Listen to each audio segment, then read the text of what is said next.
So recently I explored the Abyss, and I'll just say there are some fights that were kind of fun. There were some I didn't mind doing, but there were some that just made me want to cry. Like they were just testing my own will to live. To deserve a spot on this list, these fights either cost me a lot of revives, give me a terrible time, or just made me want the fight to end and move on to the next one. It's kind of like those shows that have 12 episodes that could be finished in 8 and it just drags on to fill in those episode slots. So today I present you the top 5 worst fights in the Abyss. Now before we continue, I want to put out a little disclaimer. This is my own personal opinion of what I believe are the worst fights in the Abyss, so feel free to disagree with my rankings, since all of these fights sucked. At the number 5 spot, Yellowjacket. Now what makes this guy so bad is that he places a bullshit power sting on you whenever he launches a special. If you throw a special, you take damage. If you don't, you get stunned. So whatever you do, you die. If we find out you have personalized license plates, you die. What? No. The only champ that can do this fight reliably is Nick Fury, and I don't have Nick, so this fight sucked. But what I did was I used Aegon, and I used the anti-baiting method where I would just medium, light, block, bait heavy to decrease the chance of the AI from throwing a special, and it kind of worked. But he would just inevitably throw his SP2, and I would just die from power sting. But he wasn't the worst fight in the Abyss, but he made it to top 5, so Path 5 took me 8 revives, but I got it down to 5 on Path 4. Number 4, we got Red Skull. Now, this guy sucks donkey dick. This is honestly like the longest fight I've ever probably done. He takes 90% reduced damage when he's under a bar of power, 50% reduced damage when he's over a bar of power, but you do get some bonus damage when he's over 2 bars of power. What makes this fucker so bad is that not only does he take years to get down, but you have to fight this guy 3 fucking times. I've soloed this guy twice with a 4-star Ronin, and it took over 3,000 hits each time. Seriously, what am I doing with my life? Like, I literally tapped and swiped the screen 6,000 times, and that's just this fight alone. But on Path 4, I couldn't fit Ronin on my team, so I threw revives at this clown. Corvus seemed to work really well since he could power drain him when he's above 2 bars of power and take advantage of that bonus damage. Red Skull wasn't a hard fight, it was just long. He has 5.7 million health, and with the node that makes him take less damage, it practically feels like he has 10 million health. Number 3, we got Gulk, or Gladiator Hulk, whatever the fuck you want to call him. I don't give a fuck. This fight is an RNG based fight, which absolutely sucks. What also sucks is the reduced damage he takes from the basic hits. This is another 5.7 million health fight, and just to tell you guys, all of the worst fights in the Abyss are 5.7 million health pools. Even though your basic hits are doing practically nothing to this green fuck, there are some ways to deal damage in this fight. For the first 75% of the fight, you can heal reverse him, but the problem here is there's a coin flip chance where he'll either proc a Fury or a regen when you yourself reach 20%. I had Torch for this fight, but of course with my luck, he didn't proc a regen until about after like 6 revives. When you can heal reverse him though, it feels good. Void and Torch are of course the best fight for this portion of the fight. But if that RNG bullshit wasn't bad enough, wait till we get to the final 25%. Here you cannot heal reverse him anymore, and you need a strong dot champ. The go-to option for this fight is Nick again, but I don't have him, so I had to improvise. For Path 5, I brought Hitmonkey with max deep wounds to bleed his ass out, and it worked decently. Path 4, I used Aegon and relied on his SP2 bleed, of course with the heavy trick. But on both paths, it took about 10 revives to get this fool down. Yeah. At the number 2 spot, Luke fucking Cage, and oh my god did this guy irritate the shit out of me. This guy irritated me more than a chick with a stutter. Seriously, fuck this guy and fuck whoever designed this fight. This was honestly one of the most tilting experiences I've had in MCOC. I've heard horror stories about this fight. Like there's this one guy that used Corvus and it took him over 50 revives to take him down. Yikes. Oh yeah, did I forget to mention you have to fight this cunt 3 fucking times? Yeah. So in this fight, every 20 seconds, Luke Cage gains unstoppable and unblockable and can only be removed by intercepts. I want to see a Kabam employee try this fight.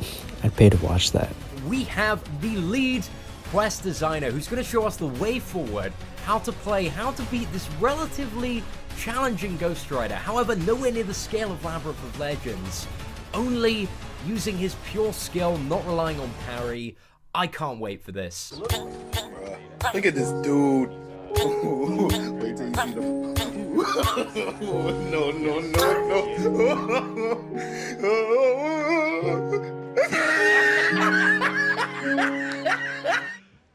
You serious? Luckily, there are a few options for this fight. Stealthy, She-Hulk, Ghost, Aegon, and a couple more. But I use Professor X. Admittingly, he does do very well in this fight, but I'm no Barrow Man. Professor X has a falter mechanic that can actually get rid of his Luke Cage's unstoppable, which is tight.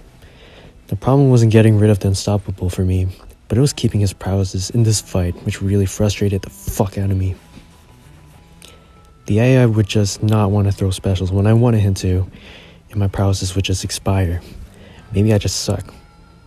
But again, this is why he made it to my own personal list of the worst fights in Abyss. Even though this guy frustrated the fuck out of me, he didn't take too many revives compared to some of the other bosses on this list. On average, I took him out in like 6 revives each time, except for the Path 2, where I tried to ramp up a low sig Aegon on him, which was a terrible idea. 6 revives isn't that bad, as from the looks of it, that's how many revives some really good Aegon players take to finish this fight. Even though Luke Cage didn't eat too many revives from me, it still took nearly 40 minutes to take him down every damn time. Since he's placed so early on the path, it seems like he's just there to hurt your morale. By the way, I did record parts of this fight, but it went so embarrassingly bad I didn't even want to put it on YouTube. But I have this shit here that you're watching right now. Before we could get to my number 1 spot, I of course need to include a dishonorable mention. That's Green Goblin.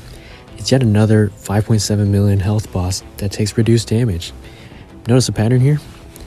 The biggest hurdle in this fight is this mechanic. Critical hits landed by the attacker gets 0.9% reduced attack.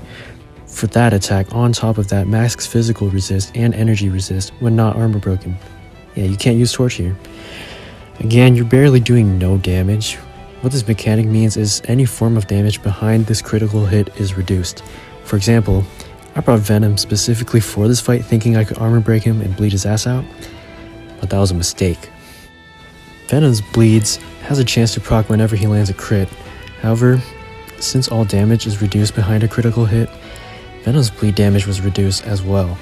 Venom was only able to take off 2% from this guy. Luckily, I had Aegon, and I started to understand this mechanic when the final hit of my SP2 didn't crit. Whenever the final hit of the SP2 didn't crit, I was able to get some really good bleed damage off of that SP2.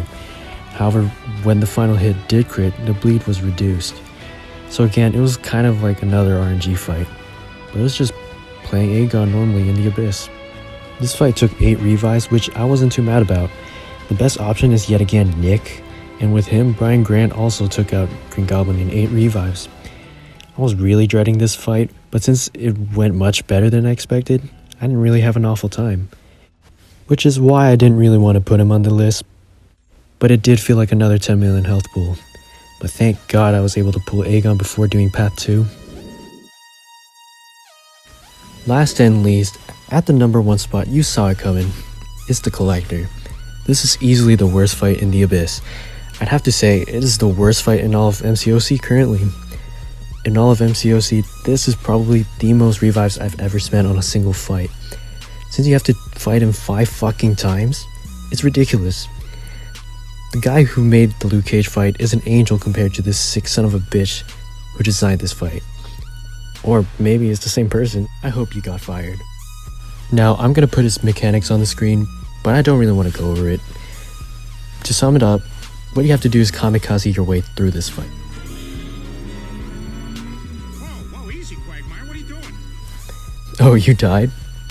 Revive and do it again until he has no health. Besides taking my revives, the Collector took my butt virginity too. The very first time I fought him, I was using an unawakened Corvus, and it took damn near 40 revives to take him down. Ugh. The ass fucking a 6'5" convict could give is nothing compared to the one I got from the collector. There really isn't a lot of good options for this fight other than Aegon and maybe Strife. I used my sexy ghost without any synergies for Path 3, and she actually did pretty good since she was able to phase through Collector's specials up until his 55% mark. However, he would go unstoppable since Ghost's SP2 hits hard enough to trigger the unstoppable he gets if you take off more than 1% of his health if he's below his 85% threshold. After that, he would just block the rest of my hits on my SP2 and then bend me over right afterwards. With my rank 3 6-star Ghost, however, Collector went down in about 20 revives, so it wasn't too bad. Corvus works decently too at the beginning of the fight, but his final 25% is where the revive span really begins. Since he's practically unstoppable the entire time, it makes it difficult to land hits and get off an SP2. Luckily, I managed to pull Aegon after doing 2 paths, and this fight became way cheaper, and I'll admit, kinda fun. On average, it took about 12 revives to get him down with Aegon. To give you guys an estimate on how many revives I spent on this fight, add 37 plus 20 plus 36. I spent approximately a total of 93 revives on this fight alone. But anyway, those are what I consider to be the worst fights in the Abyss. What do you guys think? If you've done the Abyss, which fights gave you a miserable time? Comment down below, please leave a like and subscribe. I hope you like what you saw, take care, have a nice day, and let's roll the outro. I'm thinking out to say